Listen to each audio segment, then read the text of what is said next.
முறையான உரம் இல்லை, பயிருக்கு பாதுகாப்பு இல்லை, அரசின் அலட்சியத்தால் சேதமான பயிர்களுக்கு இழப்பீடும் இல்லை என விவசாயிகளுக்கு இந்த அரசு அளிக்கும் பரிசு இல்லை என்பதாகவே இருக்கும் நிலையில் போலி விதை விற்பனை மோசடி வெளிப்பட்டு விவசாயிகள் தலையில் பேரிடியை இறக்கி இருக்கிறது.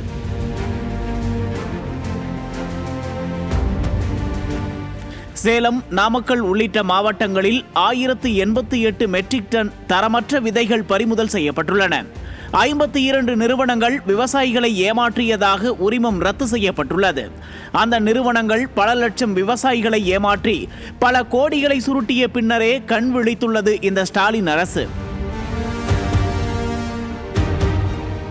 கடன் வாங்கி விதை விதைத்த விவசாயிகள் அந்த விதைகள் முளைக்காமல் போனால் என்ன மாதிரியான மன அழுத்தத்திற்கு ஆளாவார்கள் என்பதை இந்த அரசு சிறிதேனும் சிந்தித்து பார்க்குமா?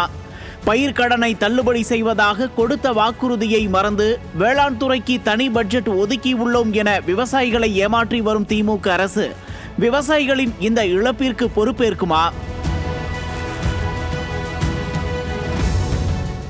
போலி விதை விற்பனையை தடுக்க முன்கூட்டியே கண்காணிப்பு இருந்திருந்தால் இழப்பை தவிர்க்க முடிந்திருக்கும். ஆனால் முறையான ஆய்வுகளை செய்யாமல் முழுவதும் கோட்டை விட்டுவிட்டு பின்னர் நடவடிக்கை எடுத்துவிட்டோம் என பிதற்றுவது அரசின் முழு தோல்வி அல்லவா?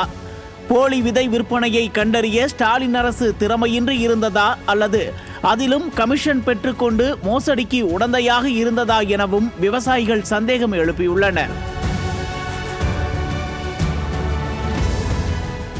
எந்த கண்காணிப்பையும் செய்யாமல் உளறிக்கொண்டு இருக்கும் வேளாண் அமைச்சராலும் கரும்பு தோட்டத்தில் காங்கிரீட் ரோடு போட்டும் ட்ரேயில் பயிர்களை பார்வையிட்டு கொண்டும் இருக்கும் ஒரு பொம்மை முதல்வராலும் எப்போதும் விவசாயிகளின் வேதனையை புரிந்து கொள்ள முடியாது என கண்ணீர் வடிக்கும் விவசாயிகள் விவசாயத்தின் புனிதம் பற்றி தெரிந்த ஒருவரால் மட்டுமே தங்களுக்கு விடியல் ஏற்படும் என்பதை உணர்ந்து விட்டனர்.